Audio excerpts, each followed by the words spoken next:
Puji nama Tuhan, saudara dikasihi oleh Tuhan, kita akan sama-sama merenungkan kebenaran firman Allah. Kita baca di dalam Galatia pasal yang kelima, ayat yang ke-22 sampai 23.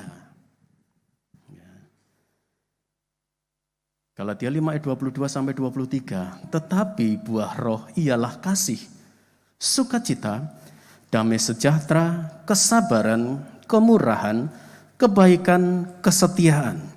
Ayat 23, kelemah lembutan, penguasaan diri, tidak ada hukum yang menentang hal-hal ini.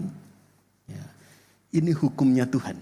Ya, saudara, mengenai buah roh, ya, ada 9.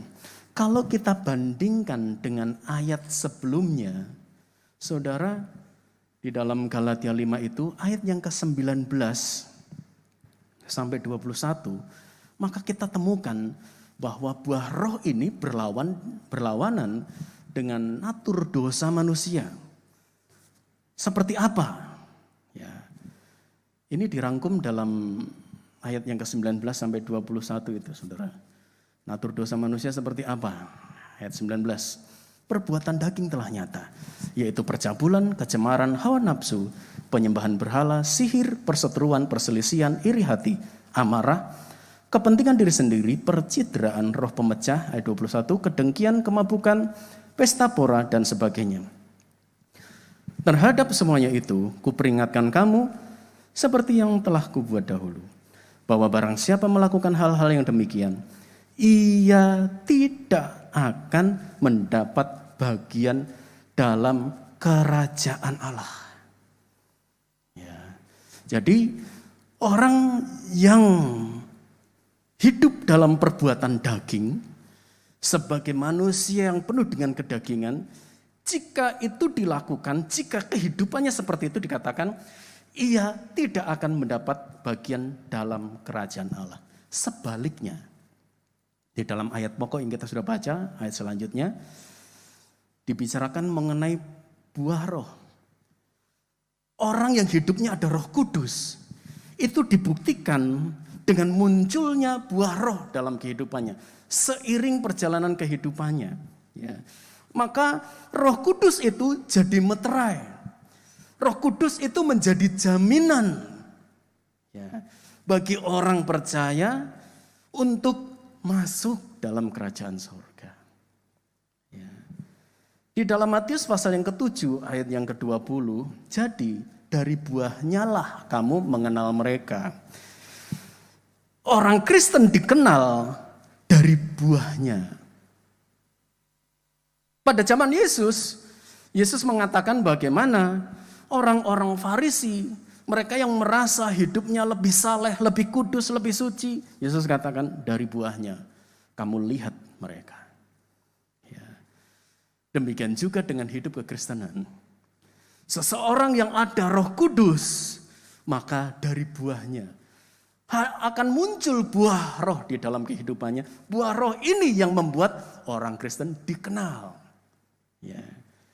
Memiliki identitas sebagai pribadi yang ada roh Allah di dalamnya. Yang ada Roh Kudus di dalamnya. Nah, saudara dikasih oleh Tuhan, di ayat 22 dalam Galatia 5 ini, kata buah ini memiliki makna kata tunggal, saudara, bukan jamak. Ya. Dan ini memberikan makna kepada kita tentang satu buah yang memiliki 9 sifat, 9 atribut atau 9 karakter. Ya. Nah, buah Roh Kudus ini ada yang nampak pada seseorang saat orang itu mengalami lawatan Roh Kudus dan mulai hari itu nampak begitu rupa. Ada yang mengalami seperti itu. Tetapi ada juga yang munculnya buah roh itu seiring waktu. Ya, seiring dengan perkembangan pertumbuhan rohaninya. Karena kalau berbicara tentang buah, maka kita berbicara tentang proses. Ada menanam di sana, ada mengusahakan atau pemeliharaan di sana. Jadi Allah menaruh rohnya dan kita memelihara supaya Roh Kudus itu akhirnya membuat kita menjadi pribadi yang berkarakter. Muncul buah roh di dalam hidup kita. Ya. Di dalam Kejadian 2 ayat 15, di situ dikatakan, Tuhan Allah mengambil manusia itu dan menempatkannya dalam Taman Eden untuk mengusahakan dan memelihara taman itu. Taman Eden sudah ada, saudara. Manusia ditaruh di sana untuk memelihara.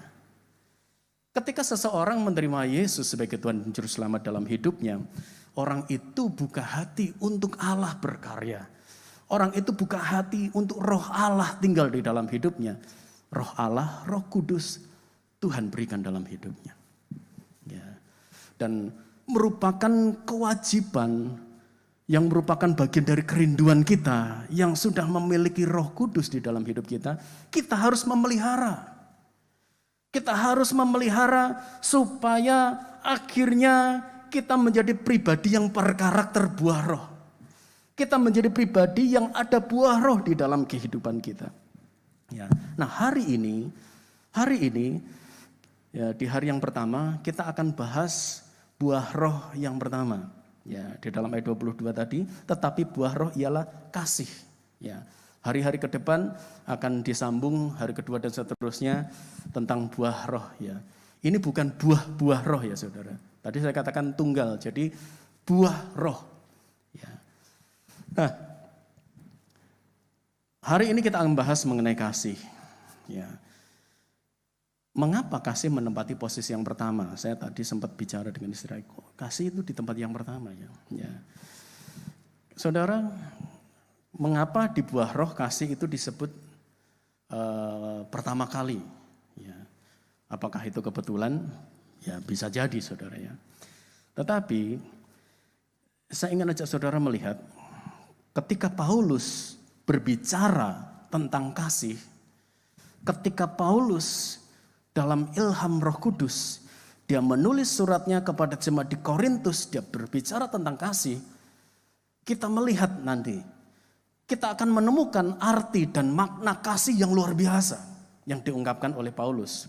1 Korintus 13 ayat 4 sampai yang ke-8. Ya. Kasih itu sabar. Kasih itu murah hati. Ia tidak cemburu, ia tidak memegahkan diri dan tidak sombong. Ia tidak melakukan yang tidak sopan dan tidak mencari keuntungan diri sendiri. Ia tidak pemarah dan tidak menyimpan kesalahan orang lain. Ia tidak bersukacita karena ketidakadilan, tetapi ia bersukacita karena kebenaran. Ia menutupi segala sesuatu, percaya segala sesuatu, mengharapkan segala sesuatu, sabar menanggung segala sesuatu. Kasih tidak berkesudahan. Nubuat akan berakhir, bahasa roh akan berhenti, pengetahuan akan lenyap.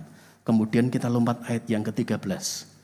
1 Korintus 13 ayat 13. Demikianlah tinggal ketiga hal ini, yaitu iman, pengharapan, dan kasih. Dan yang paling besar di antaranya ialah kasih. Saudara, ketika Paulus berbicara tentang kasih, kita bisa menemukan makna. Ya. Bagaimana kasih itu mengubah segala-galanya. Ya. Bukankah karena kasih Bapa mengutus putranya yang tunggal datang ke dalam dunia. Untuk apa? Menyerahkan nyawanya. Untuk apa? Untuk menebus dosa seluruh umat manusia. Ya. Karena kasih, Yesus telah mengubah kutuk dan kematian menjadi berkat dan kehidupan. Kasih membuat rasul-rasul, bapak-bapak gereja kita, atau orang percaya yang sudah mendahului kita, mereka rela martir, saudara. Mereka rela menyerahkan nyawanya. Sampai Paulus sendiri berkata, aniaya, pedang, ya, nyawa sekalipun, penderitaan, kesulitan, ketelanjangan tidak bisa memisahkan aku dari Kristus. Ini diucapkan karena apa? Karena dia menemukan kasih di dalam Kristus. Dan kasih itu bertumbuh di dalam hatinya. Kasih membuat orang-orang rela memberi hidupnya sepenuhnya bagi Tuhan. Bahkan nyawa sekalipun. Ya. Kasih membuat orang bisa melihat identitas kekristenan kita. Ya. Karena mereka melihat buah yang muncul dalam hidup kita. Dan buah itu salah satunya nampak adalah kasih. Ya. Saudara, kasih membuat terciptanya kerukunan dan kebahagiaan dalam keluarga, dalam hubungan dengan saudara-saudara seiman. Ya, seperti di pemazmur katakan, sungguh alangkah indahnya dan baiknya bila saudara seiman hidup rukun bersama. Ada kasih di sana. Ya. Ada kekuatan kasih yang mempersatukan di sana. Ya. Buah roh menjadi tanda seseorang mengalami kelahiran baru dan mengalami lawatan Roh Kudus di dalam hidupnya. Ya. Saudara dikasih oleh Tuhan, kesimpulan dari renungan kita, karena malam hari ini kita akan lebih banyak menyembah Tuhan. Yang pertama, buah roh harus muncul dalam kehidupan orang yang percaya. Mengapa? Karena itu menjadi bukti bahwa di dalam dirinya berdiam roh Allah. Berdiam Roh Kudus. Dan yang kedua, itu menjadi bukti kesaksian tentang kehidupan kekristenan yang sebenarnya. Ada buah roh, ada kasih di sana. Ya. Dan menjadi tanda bahwa seseorang sudah mengalami kelahiran baru. Yang kedua, ketika seseorang di dalam hidupnya didiami oleh Roh Kudus, maka karakter buah roh yang pertama akan muncul, yaitu kasih. Kasih kepada Allah, kasih kepada sesama. Ya. Kalau kita hubungkan di Matius 7 ayat 23 dengan 1 Korintus 8 ayat yang ketiga, ya, di Matius yang ke-7 ayat 23, Yesus ada mengatakan, pada waktu itulah aku akan berterus terang. Aku tidak mengenal kamu. Enyahlah dari hadapanku. Ya. Kalau kita bandingkan dengan 1 Korintus 8 ayat yang ketiga, di situ dikatakan, ya, tetapi orang yang mengasihi Allah, ia dikenal oleh Allah. Mengapa mereka tidak dikenal oleh Allah? Kasih itu sudah hilang, saudara. Ya. Karena orang yang mengasihi Allah, ia pasti dikenal Allah. Kalau mereka tidak dikenal, berarti mereka sudah tidak ada lagi kasih kepada Allah. Loh, bukankah kami bernubuat demi namamu, mengusir setan demi namamu, ya, melakukan mujizat demi namamu? Iya, tapi tidak ada kasih di sana. Paulus sendiri katakan di dalam 1 Korintus 13 ayat 1-2. Sekalipun aku dapat berkata-kata dengan semua bahasa manusia dan bahasa malaikat, tetapi jika aku tidak mempunyai kasih, aku sama dengan gong yang berkumandang dan canang yang gemerincing.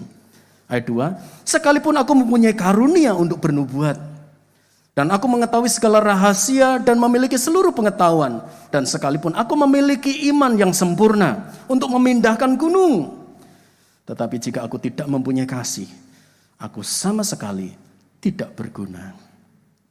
Ya. Kasih itu yang membuat kita dikenal oleh orang-orang di luar sana, mengenal pribadi kita, tetapi kita juga dikenal oleh Allah. Ya. Kesimpulan yang berikutnya, jemaat di Efesus di dalam Wahyu pasal yang kedua, ya, walaupun mereka militan tanda kutip, saudara, karena apa? Mereka berjuang tidak mengenal Allah, bergerak sedemikian rupa. Setia, baik sekali. Apa yang dilakukan adalah perkara-perkara yang rohani. Saudara bisa baca di dalam Wahyu 2 itu, mulai dari ayat yang pertama, kedua, dan ketiga. Ya. Tetapi di ayat yang keempat, Tuhan tegur mereka. Mengapa? Karena sudah meninggalkan kasih yang mula-mula. Ya. Dan ayat selanjutnya dikatakan, betapa dalamnya engkau telah jatuh. Orang yang sudah tidak ada lagi kasih di dalam hidupnya, walaupun pelayanannya hebat, dikatakan itu kejatuhan yang sangat dalam. Ya. Maka dikatakan kembalilah, bertobatlah. Dan jika menang dikatakan barang siapa menang dia diberi makan buah kehidupan di Taman Firdaus. Ya, saudara dikasih oleh Tuhan. Sebentar kita akan menyembah Tuhan. Renungan malam hari ini menjadi koreksi dalam hidup kita. Ketika kita berbicara tentang karakter yang satu ini, memang tidak mudah untuk kita mempraktekannya. Tidak mudah untuk kita bisa berbahasa kasih, ataupun juga memiliki gaya hidup yang mencerminkan kasih. Tetapi kita sudah mendapatkan kunci melalui firman Allah. Pegang kuasa yang membuat kita bisa menghasilkan buah roh itu. Dan muncul kasih di sana. Pegang Roh Kudus. Rindukan Roh Kudus. Dan kalau dia sudah ada dalam hidup kita, jaga hubungan dengan Roh Kudus. Miliki persekutuan dengan Roh Kudus. Karena Roh Kuduslah yang memampukan kita. Memampukan untuk berubah dan memampukan untuk menjadi pelaku-pelaku firman Allah. Memampukan untuk bisa muncul buah roh dalam kehidupan kita.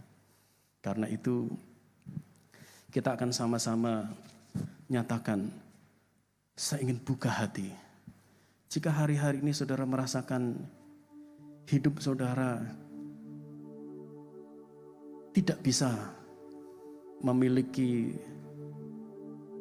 kerinduan, tidak bisa mencerminkan kemuliaan Allah. Saudara merasa hidup saudara bahkan tidak bisa merasakan sentuhan hadirat Allah.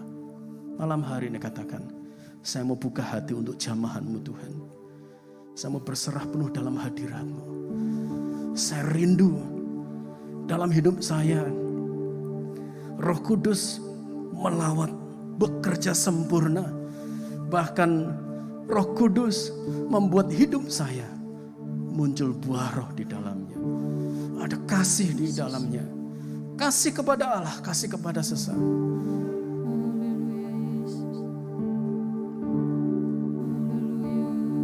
Ku buka hati untuk jamahan-Mu, berserah penuh di hadirat-Mu. Kau ambil alih seluruh